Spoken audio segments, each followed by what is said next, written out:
Hello, welcome to this week's How's the Market, Pensacola. Well, it's election day. We're finally here. We've been building up to this day pretty much all year, and now we're here. I do not think we're going to have a full answer this evening. I don't even know if we're going to have one when we wake up in the morning, but we'll see. I don't know. I'm not going to make this a political show, but it is voting day, so if you haven't voted, get out and do that. I'm not going to tell you who to vote for. I'm going to tell you just go out and vote. They say we've got record turnouts across the state already, that we blew past early voting numbers on Friday night, and we still had Saturday and Sunday. So we blew past who showed up to vote early in 2016. Those numbers we surpassed on Friday, and we still had Saturday and Sunday. So something I read in the News Journal this morning said something like 55 to 62% of the voters have already voted before we even start today. So if you haven't done that yet, get out and do that. Again, I don't think we're going to have the results yet by tonight, but maybe tomorrow, maybe. I don't know. It may be a couple of days. Either way, I know that it impacts some things when it comes to real estate. Read an article this morning in the Journal. I shared it on my Facebook page. If you haven't liked that yet, get over to facebook.com, Shane Willis, the Realtor. But I shared the Journal's article this morning talking about how plummeting housing prices are hurting some big funds. And of course, that caught my attention because we're not seeing plummeting prices. But then as I read it, I knew that they were talking about commercial buildings.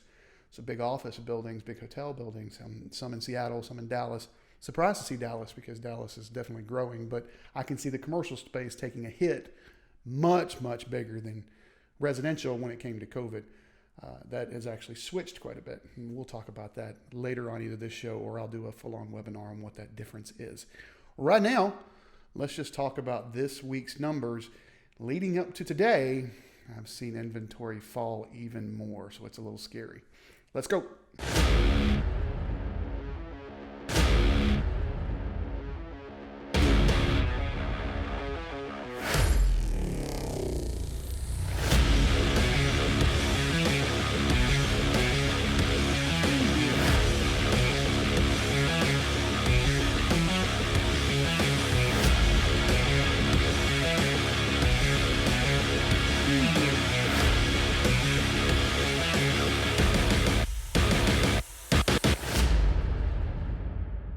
All right, so if you haven't seen the show, then you don't know that I always start this show off with this slide right here. It says if we have between 6 and 7 months worth of inventory, we have what's called a neutral market. Greater than 7 months is a buyer's market. Less than 6 months is a seller's market. What the slide doesn't say, anything greater than 9 months is considered a hyper buyer's market. Anything less than 3 months is considered a hyper seller's market. So let's take a look at our two counties to figure out where we go. In Escambia County, looks like everything under $550,000 is a hyper seller's market. If you don't know, you look over on the left, this is your list price.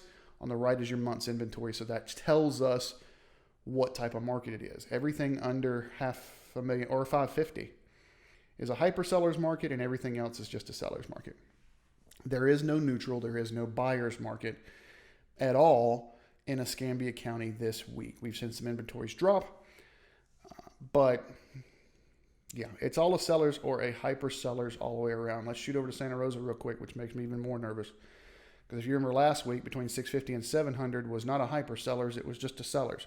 Now we have everything as a hyper sellers except for the ultra luxury, and it's almost a hyper sellers.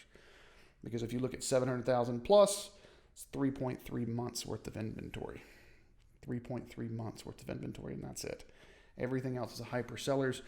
And what really scares me, continues to scare me, is the 100,000 to, well, gosh, now we look at 100,000 to almost 450 is either slightly over a month or way under a month. Like the $100,000 to $150,000 in Santa Rosa County, there's 5 active properties total. Last week, 0 to 50, there was nothing. Now we have 1. It's a lot. It's a vacant land. Okay.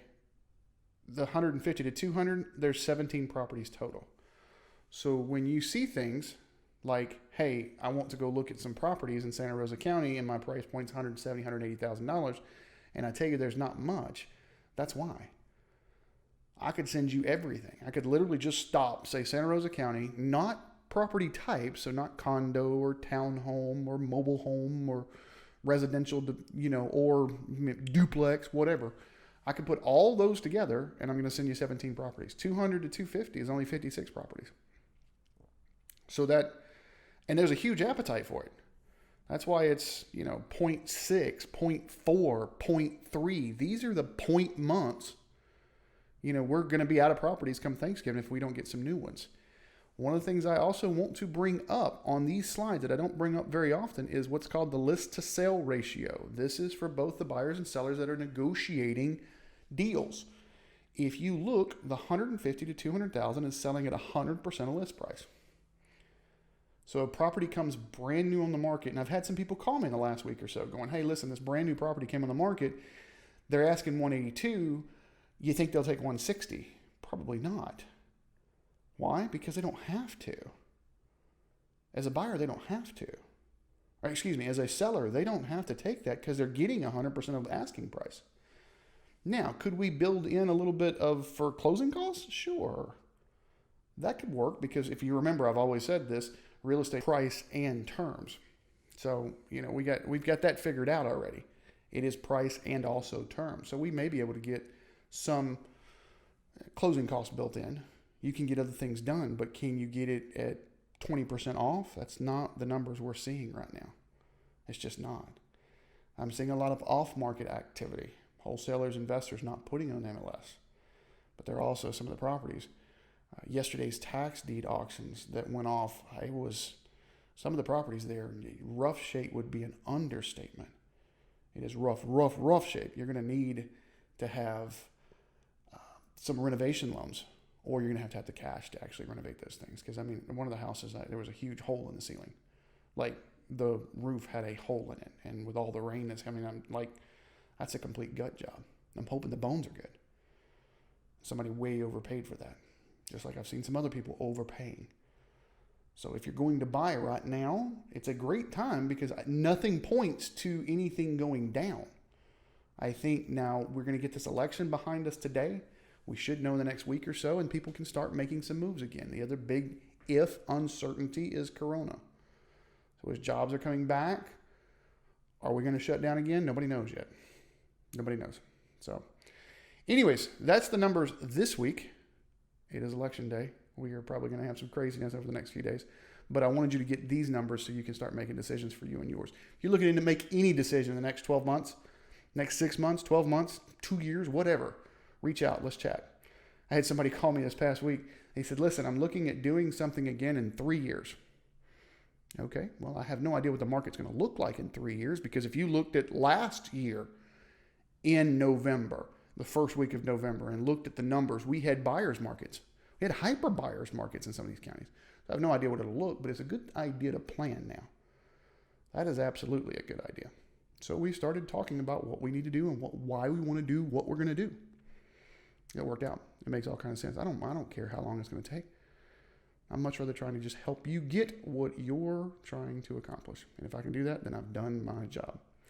Thanks for watching. Have a great week. I'm a man on a mission. My mission is to help people break through all the noise out there and don't need no permission. I want to help you get to actual truth. Don't you just want the truth?